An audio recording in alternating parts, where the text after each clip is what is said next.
Hello everyone and welcome to this feedback on the APC for December 2023 with the particular focus on task A, on what was contained in the pre-release and what candidates would have then researched on. Secondly, on what was contained on the information on the day that candidates then would have had to deal with on the day, checking what has changed since the pre-release and what was then introduced on the information on the day, and therefore dealing with the ultimate required, the ask of the day. And so on the information on the pre-release pertaining to task A, we are told that on time the client that we're dealing with had leased 4 pre-owned Airbus aircraft for a 10-year lease period starting from 1 January 2021. Now, this immediately identifies on time as the lessee in this leasing transaction, and in fact, first and foremost, the IFRS 16 standard for leases is triggered in this, with on time as the lessee in this situation, and the lease term is for a period of 10 years, casting out the possibility of a short-term lease and looking at the nature of the underlying asset, the aircraft, casting out the possibility then also of a low value asset. And so it is expected then that on time should be recognizing the right of use asset and the lease liability at the least. We are further told that on time is responsible for the insurance of the aircraft, maintenance, supplying the crew that operates the aircraft, and that type of a lease is defined as a dry lease. So candidates would have started also thinking about the alternative, which is a wet lease, which we will come across a bit later, also defined still as part of the pre-release information.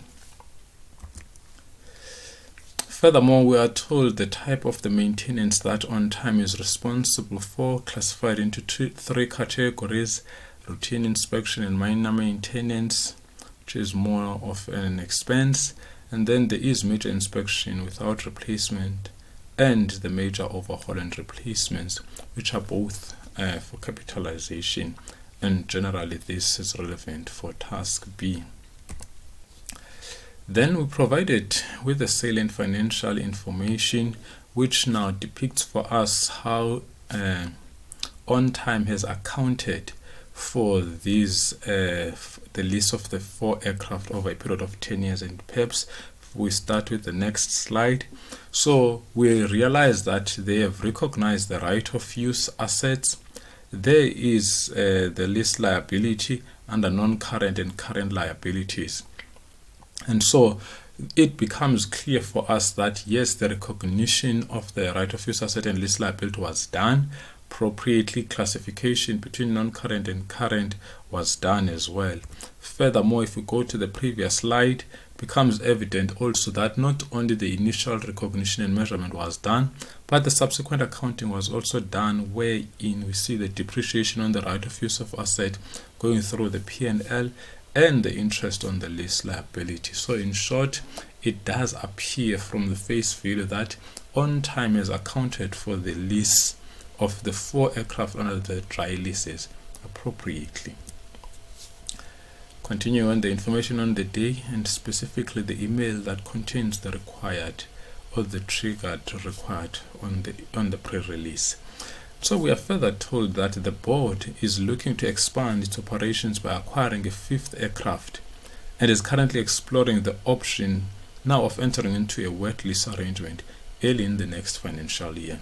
And luckily enough, the wet lease is defined as a leasing agreement whereby a lessor provides an aircraft, complete crew, maintenance and insurance to another airline. And so in this envisaged leasing arrangement for the 5th aircraft, on time will not be taking any responsibility, including that of the crew and the insurance and maintenance, but they will be getting a full package from the lessor.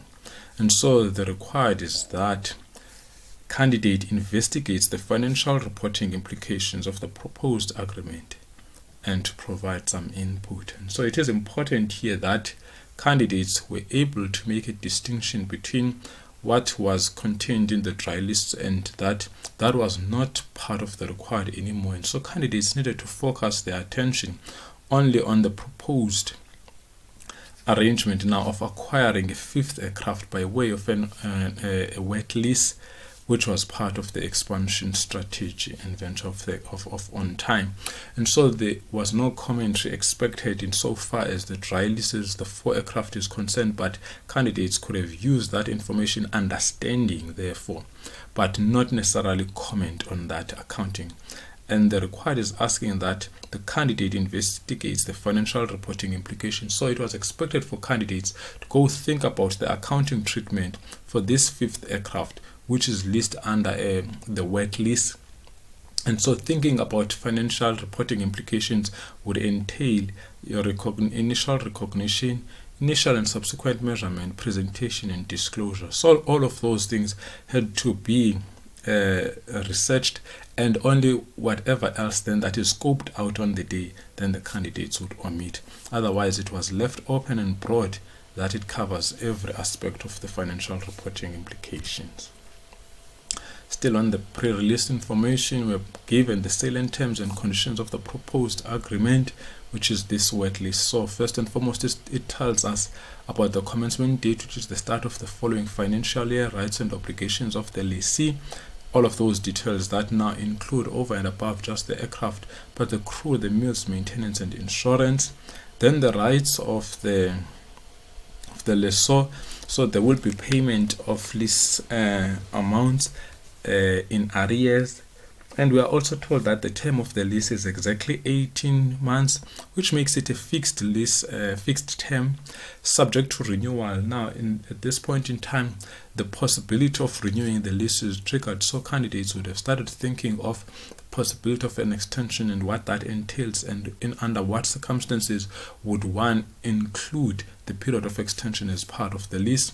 In this case also, it is made clear that it is exactly 18 months, so the lease term is fixed, and so candidates would have also taken note of that, thought about the alternative possibility here, which is variable lease payments as well. Now, on the day, candidates are presented with an email in document A. And in document A, candidates are told that there are 2 attachments. And attachment 1 contains a summary of the revised salient terms and conditions of the proposed agreement. So the proposed agreement that we just analyzed on the previous slide, now it entails some changes and additions, which conveniently it has been done in this situation, that those changes and additions now, since the previous terms and conditions, the new or the revised, the changes and additions have been in underlying text. So this makes it easier for us to understand or to focus our attention exactly on the changes on the day, the twisters of the day, so that we can pay our attention to those particular changes. Secondly, there's attachment 2 that now provides the draft explanation of the accounting treatment, which is intended to be submitted to the board of directors.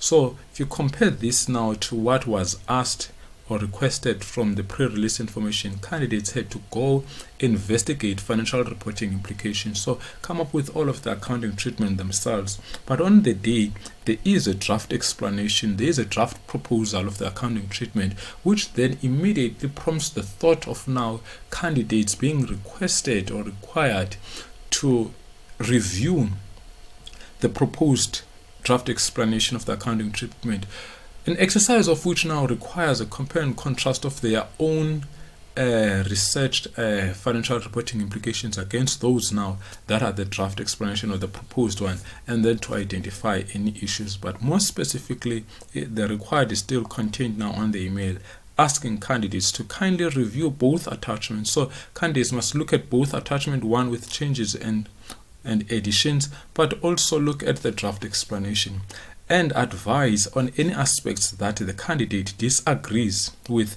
particularly in the draft explanation. So the focus must be on attachment 2, look for disagreements. So whatever else that the candidate agrees with, it's fine, but where there is disagreement, that is required, as well as the accounting of the items that should have been considered.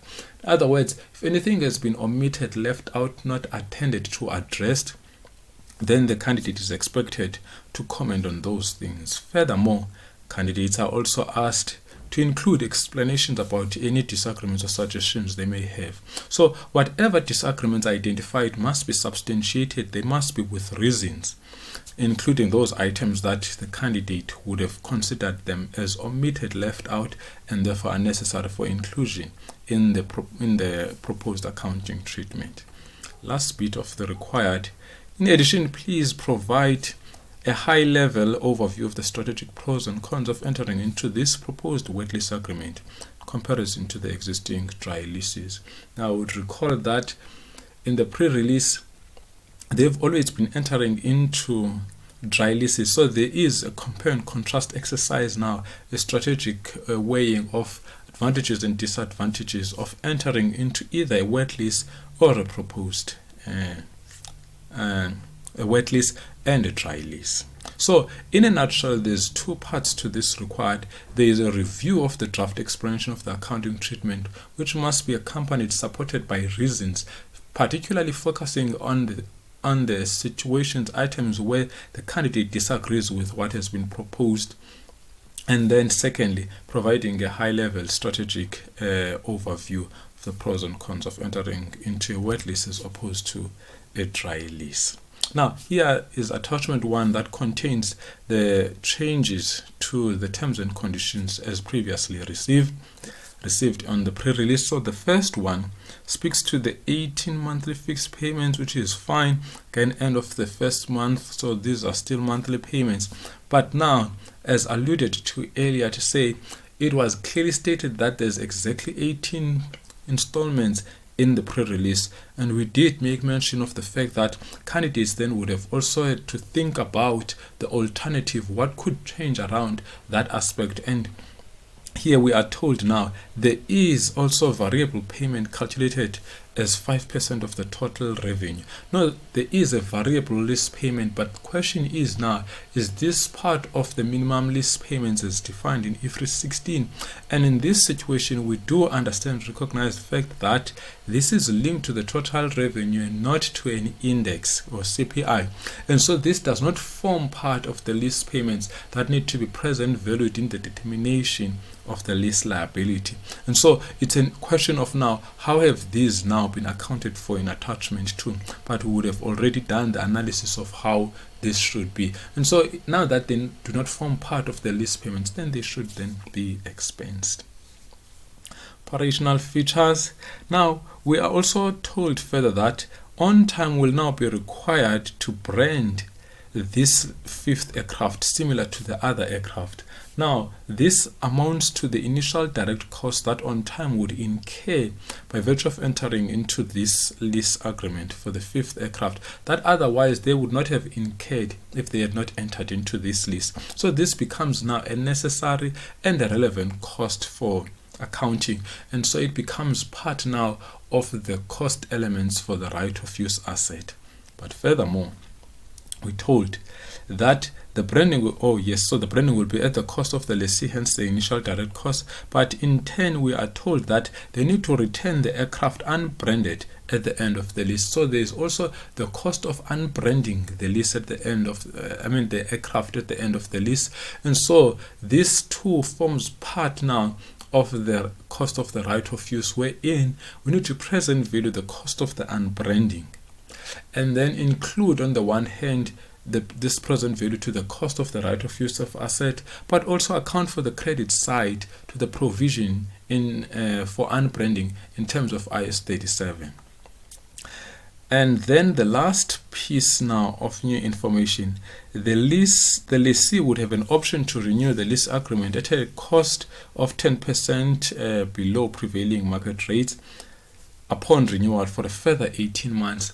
Again, this we did probe into when we were reading earlier or analyzing the pre-release information.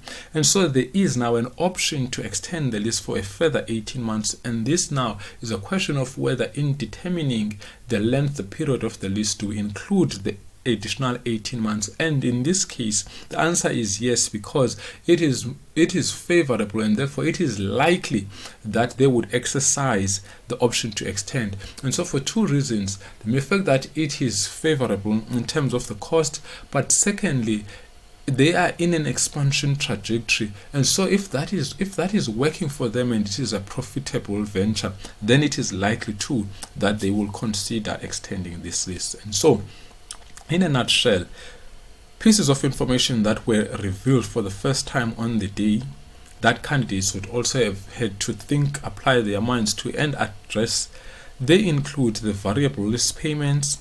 They include the costs of initial branding, the cost of removing the branding, which also comes with the provision for dismantling or provision for the removal of the branding or unbranding in terms of IS 37, and then lastly the cost, the possibility of renewing the list. So that's the summary now of the information that was introduced on the day that would have had to be considered, and all related to the accounting of the right of use and the lease liability so far as the wet lease is concerned. And then the other aspects include, which are different to the dry leases, it is the provisioning of these other services, the crew, maintenance, insurance, etc., which were the responsibility of On Time in the other case. And so here you start to look at the leasing and non-leasing components possibilities, and the possibilities of the practical expedient, whether it is applicable or not, relevant or not in this scenario. So in attachment 2, here's now the draft accounting treatment proposed. So the lease standard is simply deemed without any necessary application that it is applicable, but if one reads further on, there is now lease classification, which is concerning immediately from just reading the heading, because the classification per the new IFRS 16 standard, it is only for the lessor to classify the lease as either a finance or an operating lease. But as for the lessee is required to recognize the right of use asset in the lease liability unless the practical expedient recognition exemption applies if it is a short-term lease, in which case it's not applicable here, dealing with a 36-month 3-year lease instead of 12 months or less. And also, this is not a low value asset if you're looking just at the nature of the item, the aircraft. And so the recognition exemption is not applicable. The whole approach of looking at it from a classification perspective is inappropriate as well. And so from simply going through the classification route and concluding on an operating lease, the entire accounting would then be incorrect, because there's going to be a straight lining of the lease payments here, which now goes against the entire accounting that should have been done, which involves the recognition of right of use asset, lease liability, and the subsequent accounting thereof, including the variable lease payments that would only be expensed now at the end of the lease term when they are paid, which again also is incorrect in terms of the timing of the expensing of that amount as is. Then the disclosure just speaks to now the straight-lined averaged lease payments. So the task is asking candidates to review both attachments and to provide comment on aspects that they disagreeing with on the proposed accounting treatment of financial reporting implications, which are contained in attachment 2. Then secondly, to provide a high-level overview of the strategic pros and cons of entering into a proposed wet lease as compared to the existing dry leases. That brings us to the end of what was contained in the pre-release and the IOD, and how the candidates would have had to deal with, engage all of this information in formulating an appropriate and a competency response. Thank you.